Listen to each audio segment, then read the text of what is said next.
We're coming into that time of year again as I'm recording this particular episode, June 2026. People are going on holidays. We're into silly season, I guess. In some cases, maybe you've had your holidays, maybe you're counting down the days, looking forward to getting away. And have you ever noticed something interesting about holidays that a few days into your holiday, like for most people, I think usually at the end of a week, is when you start to really maybe relax mentally. And then maybe that second week, out of nowhere, you just suddenly get this great idea. Maybe you solve a problem that's been bothering you for weeks. Or maybe you just notice you're laughing more, you're more relaxed, you're more yourself, you're sleeping better, you're more patient, you're less reactive, less moody, less narky. You're more present, you're more here. Now, I used to think that the holiday created that, and I think most people think that the holiday created that, but I'm not convinced about that anymore. I think the holiday simply reveals something that was already there. And for a little while in that moment, your mind became less burdened. And when that happened, your natural self, your natural intelligence, the real you, the best version of you, kind of came back online. And what I'm talking about today is something I'm very curious about is the power of an unburdened mind, a mind at ease, a relaxed mind, a mind that just isn't caught up with worrying or thinking or analyzing. And I think one of the greatest misunderstandings in modern life is that people believe that their best thinking comes from trying harder, working harder, pushing harder, thinking harder. But if you look honestly at your own life, when have your very best ideas arrived? My bet is that it usually won't be in the middle of frantic effort. And all the research shows this as well. But I don't think you even need the research to prove this. You could just have this sort of conversation with friends, even around the dinner table. People will tell you the best ideas arrive when they're walking on the beach, going for a swim, when they're in the shower, when they're driving, when they're sitting quietly looking at nature, when they're laughing with friends, when they're playing sport, or they're on holiday. Why? It's not because of those particular things. They're all great things to do, by the way, but the dynamic underneath is what I'm pointing to, is because the mind in those situations isn't carrying as much psychological weight, that somehow, unwittingly, you've let go of whatever's been on your mind and it's become unburdened. And an unburdened mind naturally seems to become clearer, wiser, more creative, and a lot more intuitive. All of the skills, by the way, that I think we're going to need more and more of in today's uncertain, volatile AI world. And that type of attributes that come with an unburdened mind, I suppose, tells me that clarity isn't something that we have to manufacture. It's not something that I get, that I have to do something. Actually, clarity of mind is actually what naturally appears when unnecessary or heavy mental burden falls away. And this is a tricky thing to understand, but it's quite profound. And I think it's a little bit like the sun. That the sun doesn't disappear behind the clouds. It's just simply obscured. It's always there. It's just we can't see it or feel it. And I think the same is true of our deeper intelligence, that real clear-minded version of you. And maybe think about the last time you came back from a holiday and maybe you were taking on challenges post-holiday on whatever's on your plate, and maybe you're doing it more effectively. I mean, did the problems disappear or change? Most likely not. The inbox was still waiting, responsibilities still there, people still there. So why did everything feel different, if at all? It's because the quality of the mind experiencing those circumstances had fundamentally shifted. It changed. I've told this story a few times. I've written about it in my book, The Inner CEO. But a few years ago, one of my clients booked onto my annual leadership retreat called Thrive. But a few days beforehand, he rang me up and he said, look, I'm not going to make it. I've got two major problems I'm trying to sort out for the last 6 months. And it just isn't right for me to go. So I said, listen, just come for the first afternoon, and, you can head away after that. At least you still get some of the value and the benefits, see the people that you know. And we've been an interesting speaker as well. We're going to talk about some interesting topics. So he came, Spent the afternoon. He said, look, I'm going to stay for the dinner. We're at a hotel. I'm going to stay for the dinner. He stayed for the dinner. He said, you know what? I'm just going to stay for the whole thing. So he did. So we had lots of fun, lots of learning, did some different activities, a hike, some fun. We had a nice dinner, a couple of drinks.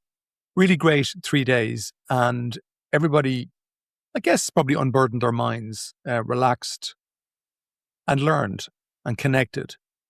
And that was it, all done. 2 days after it finished, that particular client rang me up and said, you're not going to believe it. He said, this morning I woke up and I had solutions to the two ideas, the two problems, in my mind. He said, it's only come because my mind managed to relax while I was at that retreat with you. He said, it's blown my mind. He said, the two problems, which have been here for 6 months, as I'm speaking to you right now, he said, they're solved. Now, that kind of story to me, I've heard over and over again. I've seen it in my own life, but it's still a hard one to do because generally when we're under pressure or we're feeling burdened, it seems logical to keep pushing harder. It doesn't seem like our thinking is the problem, that the weight on our minds is the problem. It seems like it's logical to be weighed down. But what if we have it backwards? Because when I asked that guy what had changed, his answer always stayed with me. He said, nothing changed except my mind. Or to put it another way, his mind had become unburdened. So the solutions to the problems weren't created during the retreat. They were revealed when the psychological burden in his mind lifted, which I find fascinating, that an unburdened mind doesn't make you less effective. It actually makes your natural intelligence more accessible. That it might seem, hang on, if I relax, that's going to make me more, if I relax, that's going to make me less effective. That doesn't seem to be true. And one thing I've noticed over the years, both in my own life and my work and working with leaders over 25 years, is that people often mistake an unburdened mind for like a luxury. For example, I'll relax once something happens, like once this project finishes, then I'll relax. Once the children are older, once the business settles down or I get to a certain level of sales, once the pressure eases. But again, what if we have it backwards?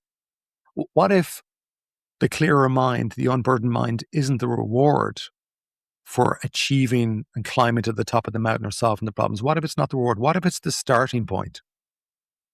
And some of the best ideas that I've ever had, especially in work and business, didn't come from sitting harder at my desk. They arrived when I stopped carrying so much mentally. And that's not laziness. That's pointed to, I think, how the mind actually works at its best.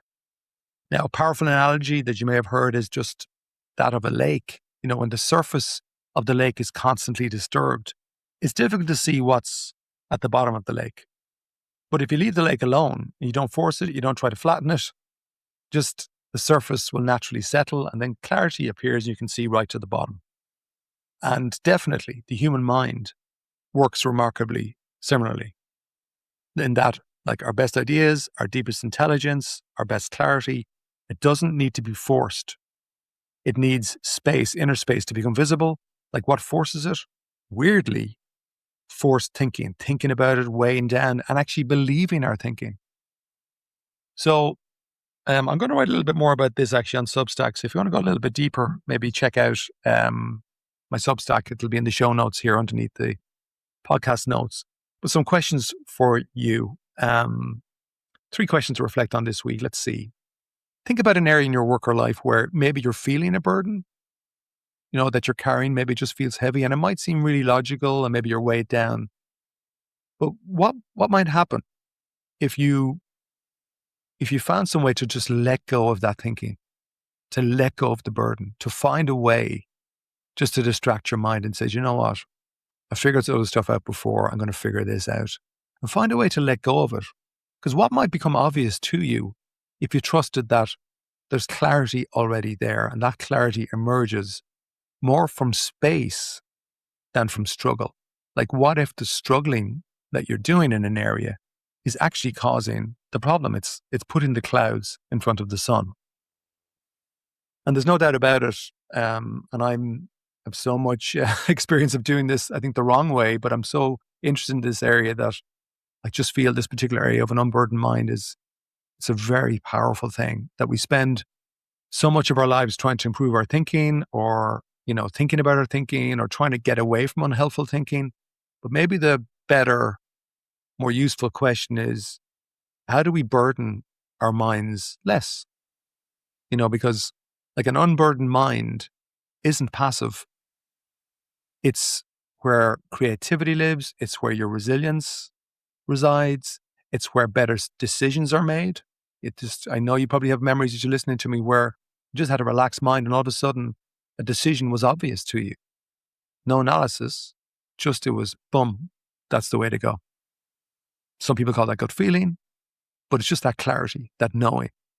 And that kind of space of an unburdened mind, that's where life as well starts to become richer. You get more juice out of the orange in terms of enjoying life. It's more fulfilling as well. And it's not because your life has changed. It's because the quality of your mind experiencing your life has changed. So maybe consider this. And by the way, sorry, I should say before I give you my little bumper sticker statement that I do have a special offer of 3 long-form audios taken from my 12 audio series, The Inner Advantage.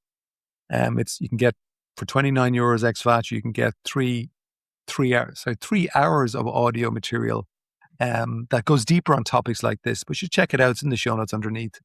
And that's enough, I think, on that. To close out, what I'm saying in this particular episode is that and I think this is critically important for the time we're in now, is that, your greatest advantage really, it isn't a sharper mind. It's not even a more positive mind. It's not even a busier mind. It's an unburdened mind. And hopefully from today, it's giving you some food for thought. That's it for this week. Ciao for now.